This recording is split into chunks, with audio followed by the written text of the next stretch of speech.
Good evening, viewers. Thank you for joining us here on Hope TV News Watch, where you look and live on this 8th October 2021. My hope is that your week went well. My name is Grace Wangui, and our sign language interpreter is Boniface Mureithi. We have a packed bulletin prepared for you, as well as a special interview with Judge Ogubi, who is an advocate of the High Court, a digital and tech law practitioner. So stay tuned for that. Kenya heeding judgment by the International Court of Justice, ICJ, on the maritime dispute that was filed at the court by Somalia. Foreign Affairs Principal Secretary Ambassador Macharia Kamau on Friday said Kenya will not hesitate to defend its territorial integrity as it did during the Shifta War, indicating that the judgment expected on October 12 could have serious ramifications on the region's stability. Dickens Luvanda begins our bulletin. The government of Kenya has rejected a jurisdiction of the United Nations International Court of Justice (ICJ) ahead of a ruling on its long-running maritime border dispute with Somalia on Tuesday, October 12th.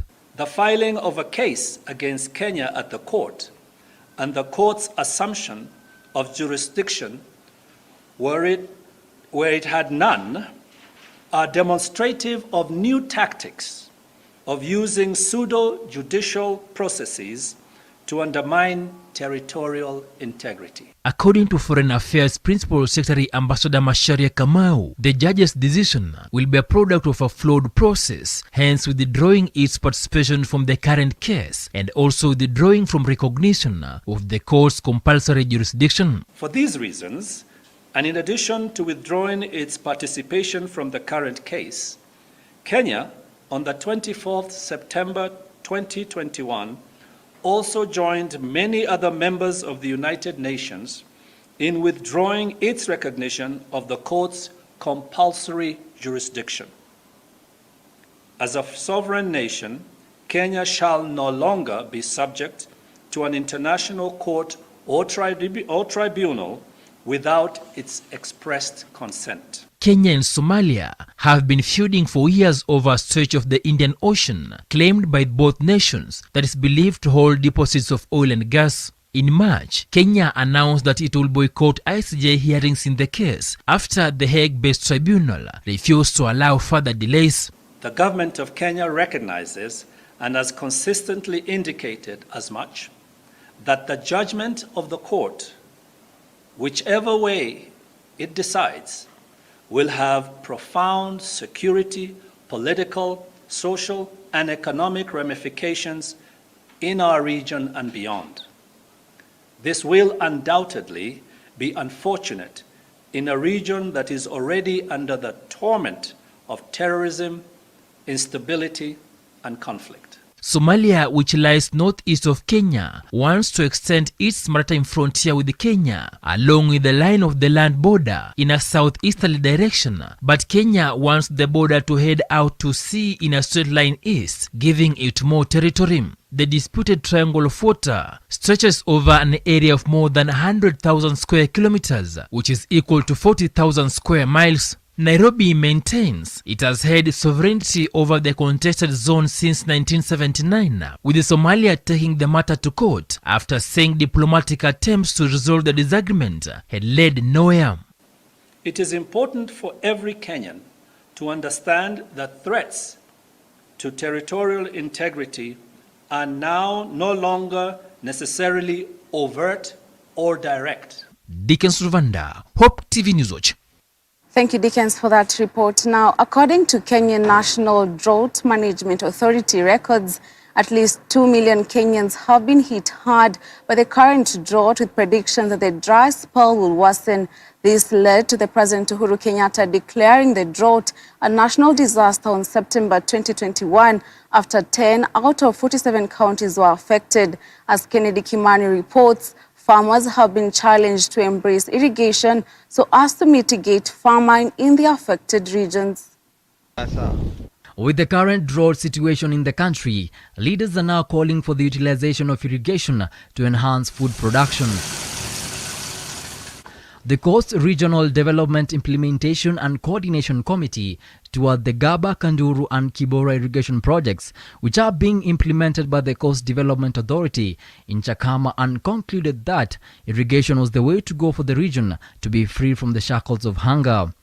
Regional Commissioner John Elungata says the famine can be tackled through irrigated agriculture that he says will help feed the masses and avoid using stopgap measures such as relief food distribution.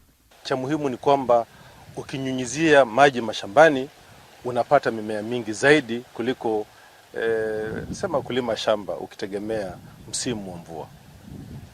Kwa hivyo katika kuwa na chakula wakati wote, basi njaa itapotea. Njaa itatoweka na tutaweza kuuza mazao mengine ambayo ya ziada masokoni na tupate pesa ya kusomesha watoto. Coast Development Authority Managing Director Mohamed Kainan said his organization had helped open up about 800 acres in the 3 irrigation projects, with a demonstration plot next to each project for farmers to learn best agricultural practices and agribusiness. I must say, when we were putting this project here, this community was very food insecure.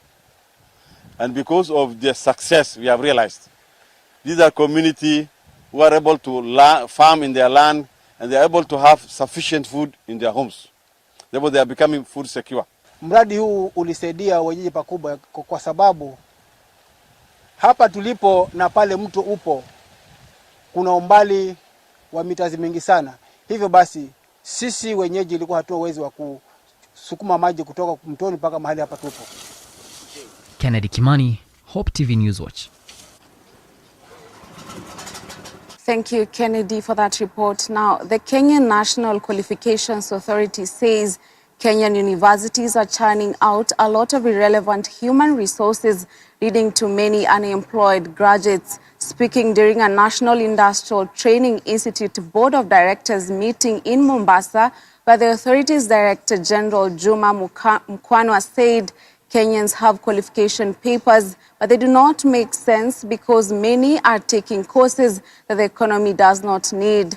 Moving forward, the authority, in partnership with the National Industrial Training Authority, will develop a new qualifications framework that will ensure skilled workers are adequately certified so as to match the economic needs of the country with the skills required. People who in our society, in our economy, have skills which they have attained through practice, not through being inside an educational institution, are able to be recognized. So this is called recognition of prior learning. That you've had in the past, prior to today, you have learned something from your uncle, you've learned something from your neighbor or whatever it is, and you've gained skill. But we don't, as a society, recognize your skill, or as an economy, we don't recognize your skill in terms of certification in the same way that as somebody who has gotten their education in the formal system. So it's a very, very important thing, because we know that there are people who contribute heavily in a country where you have 83% of the workforce in the informal sector. If we cannot recognize most of the people who have these qualifications by certification, then we are doing a disservice. Deputy President William Ruto and ODM party leader Raila Odinga have continued on their charm offensive political campaigns as the race to State House continues to gain momentum. DP Ruto was in Kajiado County, where he engaged small-scale traders and urged those who haven't registered as voters to do so. ODM leader Raila Odinga traversed Vihiga County, where he called on Kenyans to stand up and be counted by registering as voters. Raila further promoted his rural transformation agenda, saying that it will be key in improving the economy. Tunaunda serikali itakayoanza from the bottom, mahali watu jobless, mahali watu ambao biashara yao ni ndogo, tunaanza na wao kama priority mwaka ujao. Tumekubaliana? Tumekubaliana? Kwa hivyo nikisema harambee, tunasema UDA. Harambee! Harambee! Harambee! Uchumi mashinani. Hiyo ndio sera tunaleta sasa, ya kuleta uchumi chini hapa, pale ambayo tutaweza kujenga maviwanda hapa Luanda. Viwanda zitatoa ajira kwa vijana, na kwa hiyo viwanda vile vile itasaidia wamama kuleta bidhaa zao hapa na zitatengenezwa, zinatoka zile zinaitwa finished product. Sawa sawa? Sawa sawa? Mungu tayari kwa hiyo? Teenage pregnancies continue to be on an upward spiral in the country, a position that has seen an increase in new HIV infections among teens. While much effort has been trained on containment of COVID-19 the last 1 year, the government is now looking to awaken efforts to tame the virus before it gets completely out of hand. Governor of Nakuru, which is among the counties with the leading numbers of teenage pregnancy, Lee Kinyanjui, has come out to say that it was time for the concerted effort to tame the worrying trend. Ghana has declared teenage pregnancy an epidemic. Nigeria has declared, Zambia has declared, Malawi has declared, Uganda has declared, but within the Africa region, Kenya leads. In 1 in every 5 girls you meet, aged between 15 to 19 years, is either pregnant or has been pregnant, yeah, or has a child. Today in Kenya, 1 out of 5. So that is a really an alarming figure. Some of the issues are also deeply entrenched in our culture, because as we know, in certain cultures, after 12, a girl is ready for marriage, and it still happens today, notwithstanding what the law says. What they do there in Cuba, they make sure that they diagnose pregnancy early, but they account for every pregnant mother in their country. We want to go that way, where we can see all of us coming together to be accountable, to make sure that our mothers are not only delivering safe, but also we are not having children having babies, because I think no child should have the burden of carrying another baby. Cuba and other countries have shown that the one indicator in HIV that you can eliminate is mother-to-child transmission of HIV. In Kenya, that is another red place for us. Instead of reducing, we're actually increasing. First Lady Margaret Kenyatta has appealed to healthcare service providers in Kenya to include palliative care as part of their primary healthcare package. Speaking at the Nairobi Hospice on Friday, when she officially opened the Nairobi Hospice facility and unveiled Kenya's first palliative care policy 2021-2030, the First Lady said provision of the services will help lower the nation's disease burden. Palliative Care Day that will be marked this Friday under the theme Leave No One Behind, Equity in Access to Palliative Care. Patients suffering serious illnesses or the terminally ill can now rest easy after the First Lady Margaret Kenyatta launched Kenya's first palliative care policy and opened the Nairobi Hospice building in Nairobi County. The First Lady has called on healthcare service providers to include palliative care, including cancer management, as part of primary healthcare packages offered to Kenyans, saying palliative care should be seen as part of one's human rights. The National Palliative Care Policy that we launched today will go a long way in shaping how Kenya delivers this care. The new standards, guidelines, and protocols will determine how this care is integrated and implemented.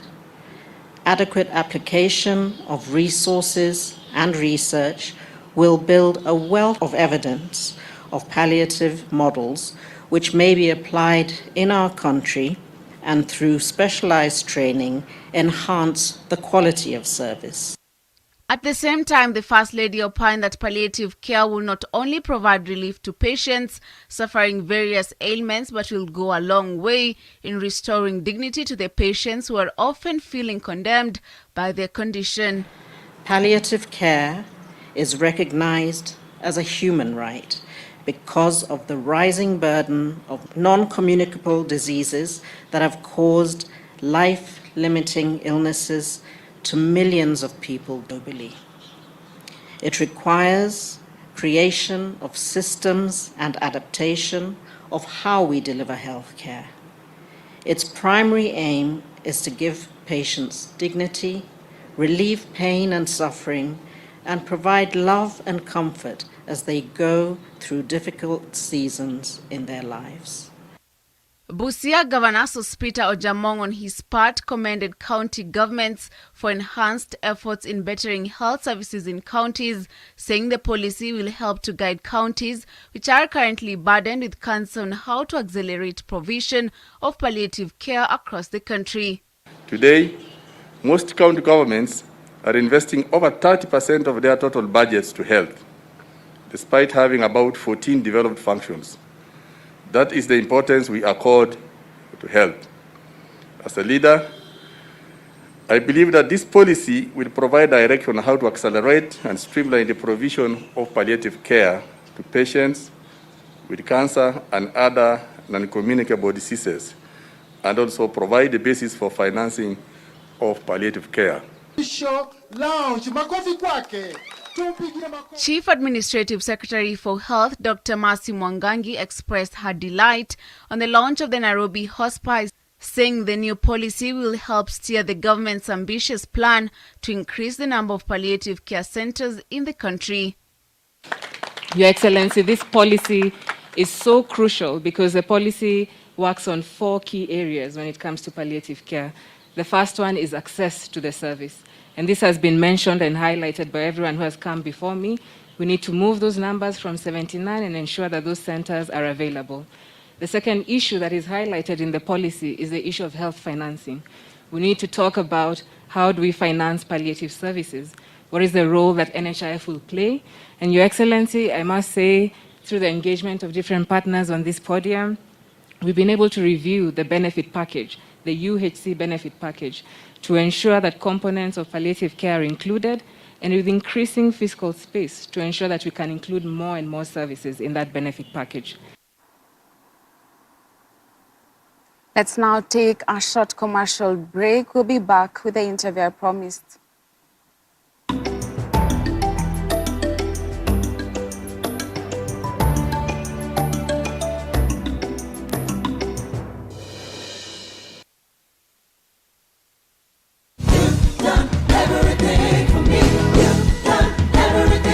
Join us every Sunday for unlimited, uplifting, powerful worship,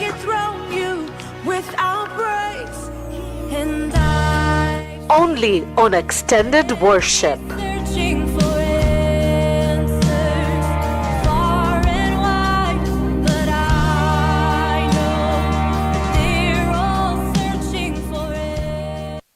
Our world needs humble, confident, bold, and integrity-infused leaders. Live online, Thursday through Friday, October 14th and 15th, 2021. Join thousands of curious, growth-minded, change-driven men and women like you for the premier leadership event of 2021, the Global Leadership Summit. Some of the world-class faculty includes Craig Goshel, Senior Pastor of Life Church, Jami Lima, Richard Montanes, who started off as a janitor and rose to be a top executive. Local faculty include Justice Daniel Musinga, who'll talk about the quest for justice, fairness, and equality. Bishop David Oginde, CEO and founder, the Carter Lead Associate. Daniel Kamau, CEO, Fusion Capital. Archbishop Eliud Wabuhala, Chairperson, Ethics and Anti-Corruption Committee. Among other speakers, guest musician will be Florence Moretti. To register, call 722-490325 or visit www.kenyaleadership.org. Everyone wins when a leader gets better.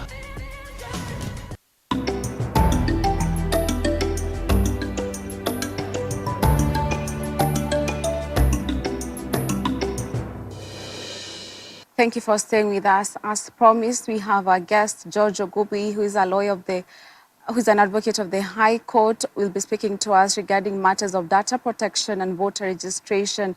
Thank you, George, for joining us. Now, let's start with first explaining to our viewers what data protection and safety means. What exactly does also data breach mean? What do these terms mean? Thank you very much, Grace, for having me tonight. Allow me first to commend the Kenyan government for the efforts it took for them to have a Data Protection Act since the enactment of the 2010 Constitution. You realize that in 2019, the president assented into law the Data Protection Act. So when it comes to issues around data protection, you will not avoid to mention privacy. This right called right to privacy. It means that a data subject, and when I talk about a data subject, I am talking about people who give their data to institutions, and even institutions which give their data. So I'm talking about people who give their data to either data controllers and data processors. So when we talk about data protection, it goes hand in hand with the right to privacy, such that if I give my data for a particular use by a certain individual or an institution, we are saying that at the same time, the data needs to be protected. I need, as a data subject, I need to enjoy that right of privacy, so that information that I give out of my own free will is not shared to third parties or is not used for commercial purposes. So that is what we mean when we talk about data protection. Now, thank you. Before I move to the next question, if you can also tell us whether you think the Data Protection Act of 2019 has been fully implemented. What are your thoughts on whether it's been fully implemented? Thank you very much, Grace, again for that question. And I'm actually picking issues with the implementation, because if you look at the Act itself, and if you look at the Office of the Data Protection Commissioner, you will realize that this Act, since it was enacted in 2019, it has not been realized fully. It has not been implemented fully.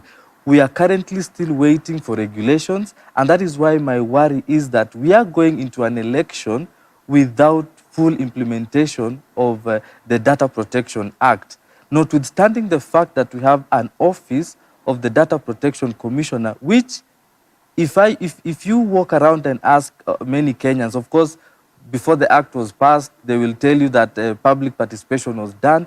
But how many know of the existence of that office, the Office of the Data Protection Commissioner? How many know even where it is located? And how many even know who are the commissioners that sit in that office? So it is very sad, and we can clearly conclude that we are still very far from implementing the Data Protection Act so that it can achieve its objectives. It's good that you've mentioned that. So maybe you can explain to our viewers what it exactly means to go to the elections. We're looking at less than a year to the general elections, with the IBC who launched mass voter registration on Monday. What exactly are the dangers of going into an election without a fully implemented Data Protection Act? One of the dangers that we are looking at before we get into elections, of course, we are talking about issues of data leakages. We are talking about issues of trade-offs. We are talking about serious manipulation and violation of the right to privacy in regards to data for the voters, because you realize that voters are registering biometrically, and therefore means this is data that is available digitally. And of course, if we do not have, yes, we have an act, but if we do not have the regulations before Kenya goes into an election, then how will we enforce issues of accountability?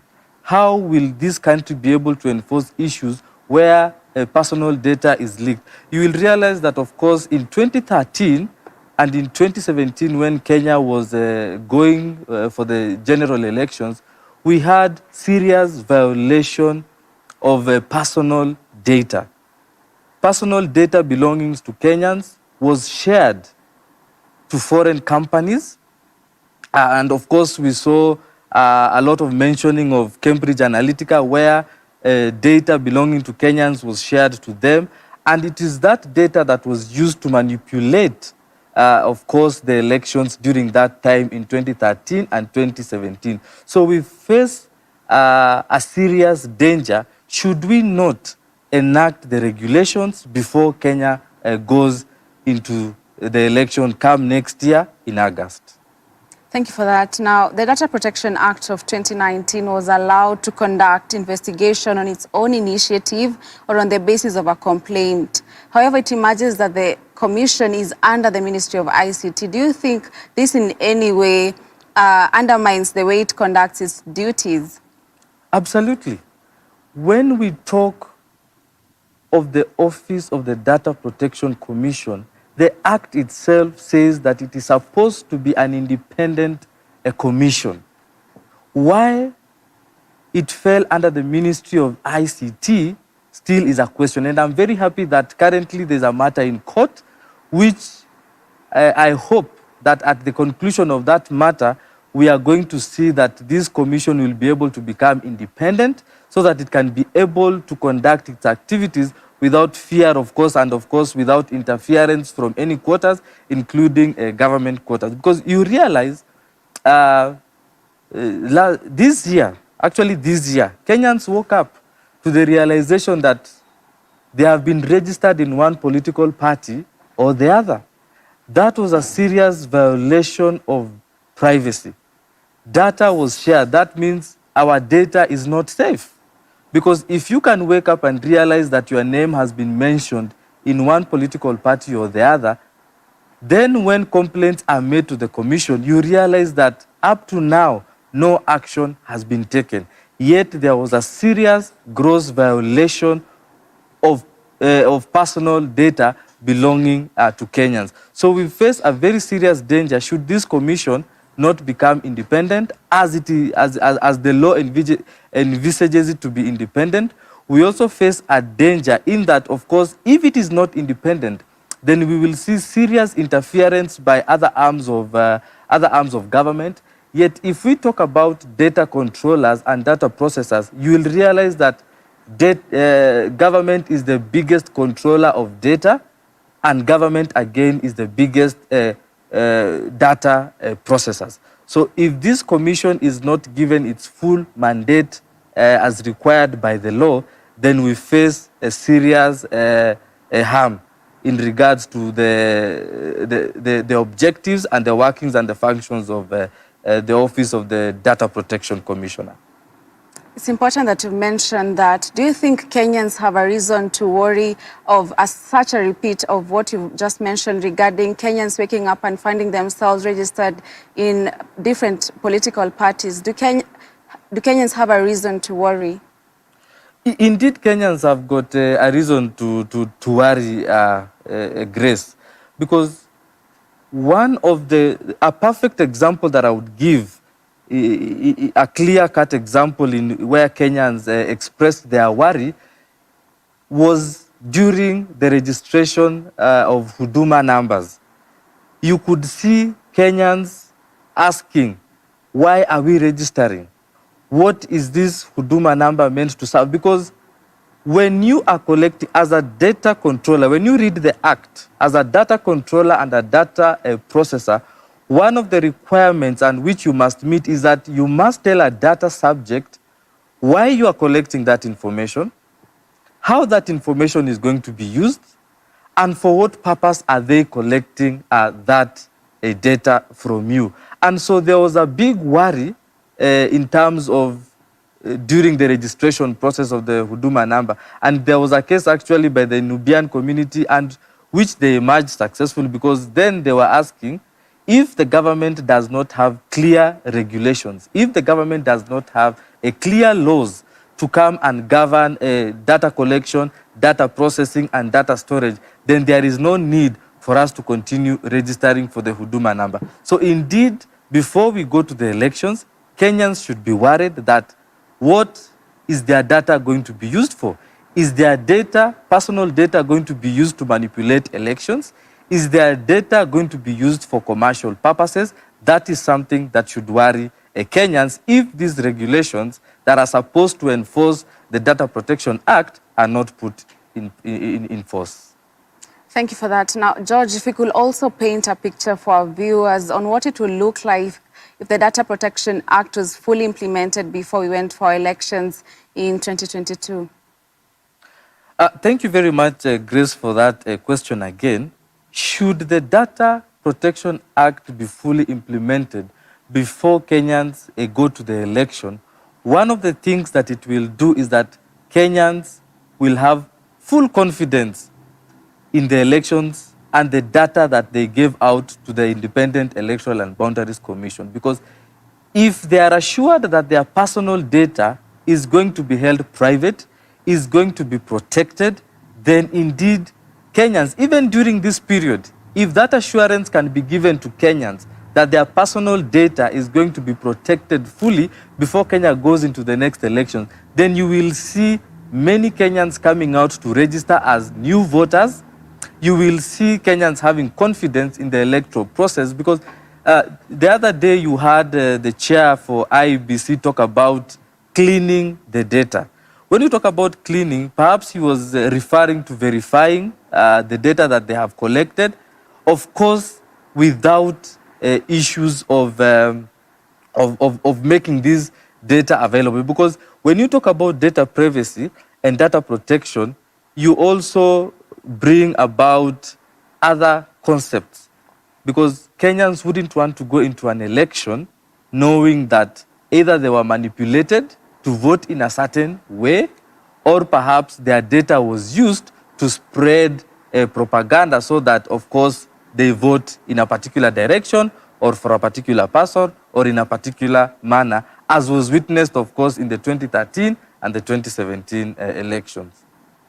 Maybe lastly, you could also give us your final remarks regarding the matter of data protection, even as elections are continuing to register for voting.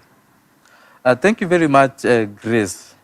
My final remarks would be that it is very sad that as Kenyans, and of course as human beings in general, we have to wait for a law to be passed or for a regulation to be passed for us to realize this right to privacy. It is so unfortunate. You go in other jurisdictions, you'll realize that sometimes you don't even need a regulation. You don't even need an act to realize that the right to privacy has to be achieved. And of course, others will talk about limitations. Others will talk about, yes, you have a right, but this right has to be limited. But when you talk about limitation of the right to privacy, then I will present to you that you must meet the three-part test. There's a three-part test when you want to limit a right. And parting short, those limitations are that, one, that limitation must be provided in law.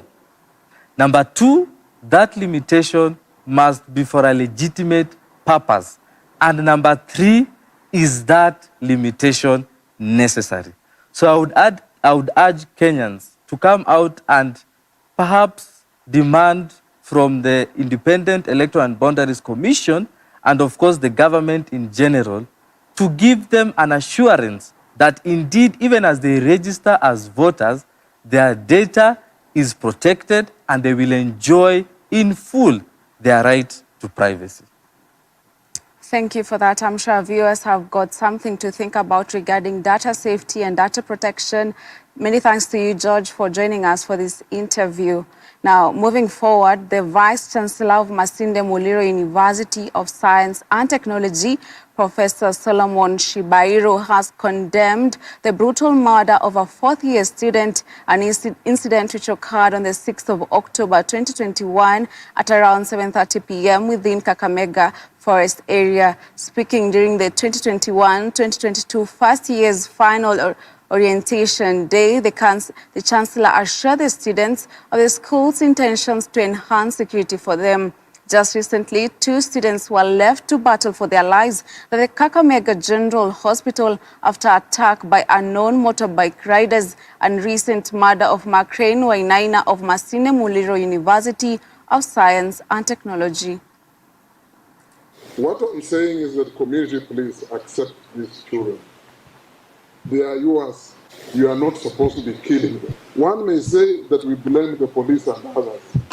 The police cannot kill the students. You are too many. Do we have 16,000 police in this country? No. How long? So it's the community to change and protect the students. I don't know who did it, but the police have assured me they are doing everything possible to find out what happened.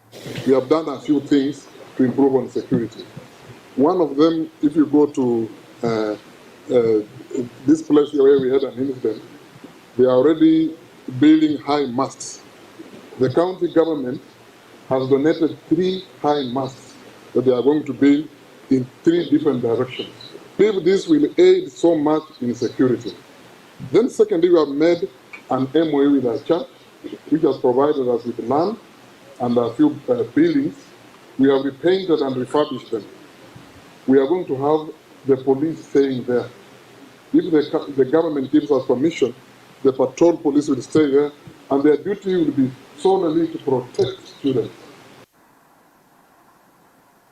A local leading water technology firm, Earthview Management Limited, is rolling out a smart meter project targeting all water service providers across the country to enhance good customer service provision. Speaking during the launch of the project, Earthview Managing Director Charles Kaloki said the introduction of smart meters will highly enhance service delivery to water customers and improve general services in the water sector. One of the things which is key in Mwananchi, how this project in fact impact Mwananchi is billing. A lot of people pay bills which they don't understand. A lot of the bills they pay, they are given a bill, but they are not based on usage. And smart metering targets to be able to give bills which are based on usage, on daily usage. So you get bills which are based on what you use every day, as opposed to getting a bill which you only read and you cannot be able to understand what is your usage for daily. Benefit the common Mwananchi by being able to provide data on water usage, data on non-revenue water, and data on all other metrics about water that goes to domestic and industrial use, water that goes to energy, water that goes to farming. Across the last 1 year of how the implementation of the metering, both in electricity and water, has been a challenge. And it's not only in Kenya only, it's happening across the region. And these meters, they are meant to bring more satisfaction to customers, they are meant to reduce cost, and they are meant to increase revenue for the utilities. On COVID-19 numbers today, 170 persons have tested positive in the last 24 hours from a sample size of 6,162, bringing the positivity rate to 2.8%. The cumulative positive cases are now at 250,898. 841 patients have recovered, bringing the total recoveries to now stand at 243,591.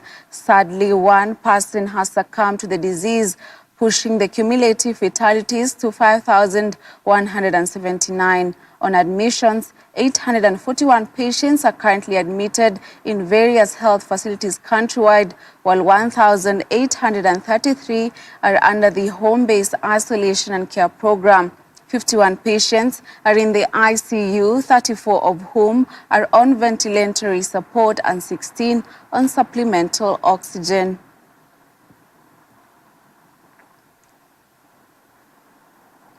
A multi-agency police unit in Isiolo intercepted a car ferrying 30 kilograms of bang worth 1.5 million shillings along the Marsabit-Moyale highway. The police were manning a roadblock along the highway when they seized a Mazda vehicle ferrying the bang and arrested the 4 occupants aged between 28 and 30 years. They were heading for Nairobi with the narcotics, which are believed to be from Ethiopia. The 4 are being held in Isiolo police station, awaiting to be arraigned in court. Leo asubuhi na ikiwa imesaidiwa na mbwa sniffer dogs, tuweza kugundua ya kwamba kuna bangi pale. Nataka kuchukua nafasi hii kushukuru timu yetu ya hiyo special unit ya kupambana na dawa ya kulevya kwa kazi mzuri. Hii inamaanisha ya kwamba eneo hii yetu ni njia ya bangi ambayo inatoka upande ya Ethiopia ikiingia upande ya Marsabit, ndio ingia hapa Isiolo kienda Nairobi, ambapo ndio market kubwa. Let's now take another short commercial break. We'll be back with the business news. Keep it Hope TV.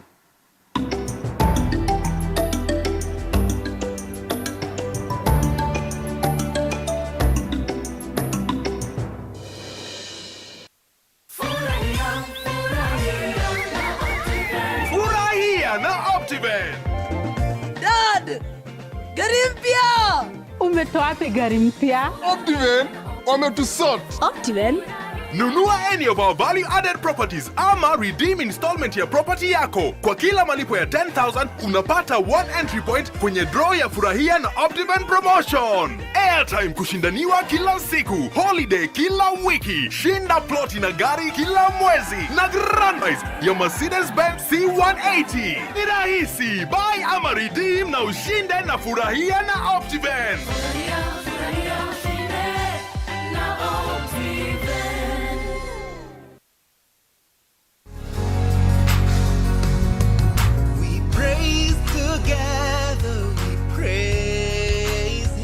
Whether you are fat or thin, and for me, I don't consider myself fat. I consider myself good for my purpose, to hug women. When they come crying, and they come and hug me, they just come and I hug them and they cry and cry and cry until they are comfortable. We praise together, we praise Him.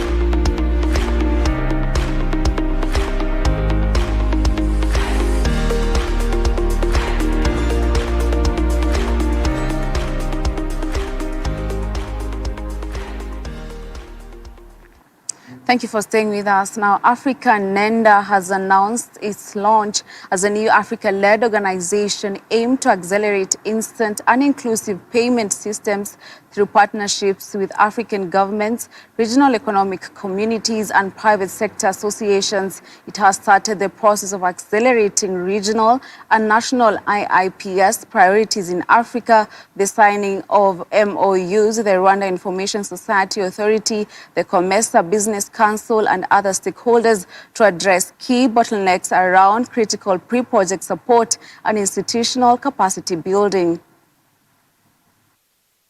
As we know today, there's 400 million Africans who are financially excluded. That means they have no access to finance, be it a mobile wallet, be it a bank account. So Africa NENDA is coming in to shift that by developing instant and inclusive payment systems, working with various entities across the continent. We do not actually develop the systems, but we help in the design, co-creation of platforms, working with governments, agencies, central banks, as well as technical players within the ecosystem. Kenya has embarked on its digital transformation journey that informed the formulation of the country's digital economy blueprint, a roadmap for the digital transformation of the economy that seeks to see every citizen, enterprise, and organization with digital access and the capability to participate and thrive in the digital economy. This was done to ensure that the digital economy benefits become our reality, and we hope to walk this journey with the rest of Africa. Digitization is indeed the next frontier for placing citizens at the heart of any nation's development, and more importantly, raising their standards of living. The vision of the blueprint is having a digitally empowered citizenry living in a digitally enabled society. We aspire for a Kenya where every citizen, enterprise, and organization have digital access and the capability to participate and thrive in the digital economy. Plan International, Hyundai Motor Korea, and Salvador Caetano Kenya have partnered to sponsor 120 young girls from disadvantaged backgrounds to pursue a 3-year advanced automotive engineering course at Hyundai Dream Center situated in the National Industrial Training Authority in Athi River. The automotive training and educational facility seeks to encourage more women and girls to join the automotive field. The beneficiaries, who hail from part of Kenya's marginalized communities, namely Turkana, Kwale, and Kajiado, among others, are between the ages of 18 and 35, set to study a training curriculum in motor vehicle auto electrics, after which they will go through an extensive internship program with Hyundai Motor Company, improving their employability skills. Hyundai Dream Center in Kenya is the 7th global institute established by Hyundai Motors. And this Dream Center aims to support Kenyan youth with practical education on automotive maintenance, access to academic and field trainings, as well as linkages to industrial placements and employment opportunities. I hope and I believe that this Hyundai Dream Center will be of great benefit to Kenya's development and shall be laid the grounds for a full automobile manufacturing facility in Kenya in the near future.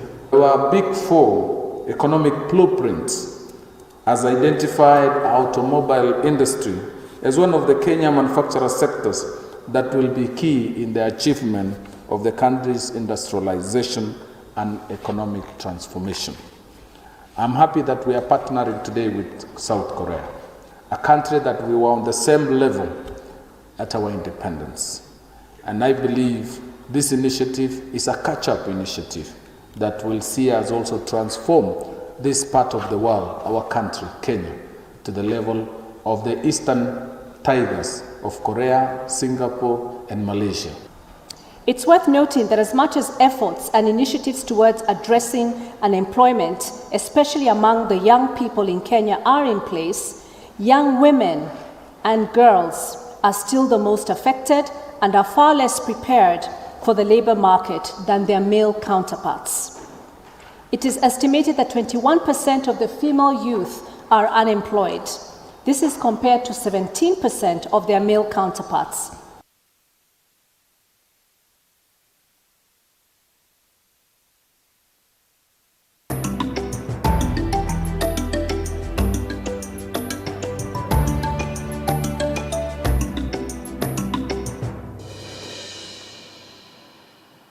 Let's now switch to some sporting action. The national soccer team, Harambee Stars, has this evening jetted back in the country from Morocco to prepare for the return leg qualifier against Mali at Nyayo National Stadium. Stars last evening suffered a 5-0 thrashing to Mali in the ongoing CAF Qatar 2022 World Cup qualifiers. Ibrahim Akone was the star of the night after scoring a hat-trick and setting up one the other as Mali exerted full dominance over Harambee Stars as Adama Traore and substitute Moussa Doumbia scored the rest. This was Engin Firat's first and one of the most important assignments since taking over head coach duties at the national team last month on a 2-month contract. The win takes Mali top of the group with 7 points, followed by Uganda with 5 points as Kenya dropped third on 2 points. Rwanda remains bottom with a point after losing 2 games and drawing 1.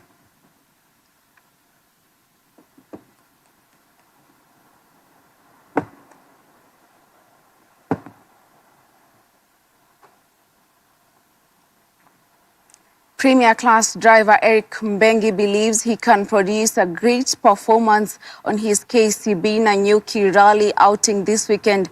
Bengi is seeded fourth behind Isa Mwari, Baldev Charger and Carl Tundo, and is looking to savor a great racing experience with his navigator Peter Mutuma this weekend. Bengi wants to go sensibly fast in Nanyuki and improve on what he did in the last two events in Machakos and Ramisi. But the first target, he says, is to minimize the risk and get the Evo to the finish. The Nanyuki Rally Group will revolve around Olenaishu and Greystone Ranches, which is a completely new route that has never been used before. As you know, we had a few problems in Machakos as well as in Ramisi. We didn't finish in Ramisi. We have looked at the car. We had a few issues with the fuel system, but I guess that has now been sorted out. We tested the car last weekend. The car is feeling good. Just a few improvements here and there, and a few touch-ups here and there. As you can see, the hood has a small dent from testing. With those repairs, we are ready for Nanyuki. Well, the beauty about Nanyuki is that, number one, you have very compact roads. A stage like Dol Dol, it's very compact. It is a mixture of everything, quite technical. And it's actually a very beautiful route. I don't know whether we'll be going back there, but I hope so. On the other side, on the lower side, as you go to Meru, again, you have the red soils there. Traction is good. It's a good driving road. And our experience in Nanyuki has been quite good. We're looking forward to that. Looking forward to a finish, at least a good and strong finish for that matter. And so is the other remaining events for the season. We'd like to keep up the pace, at least pace ourselves with the top boys, and at least be there. I hope we'll have a better season next year with more finishes. I guess, and it happens with every new car. You always start your new car with, fixes here and there, and is what we are going through. It's nothing unusual, but where we have now reached, I guess we have sorted out most of the issues. And that sports news brings us to the end of this live bulletin. My name is Grace Wangui, and our sign language interpreter has been Boniface Muredi. Have a great weekend. Do stay safe. I leave you with the weather forecast. Bye-bye.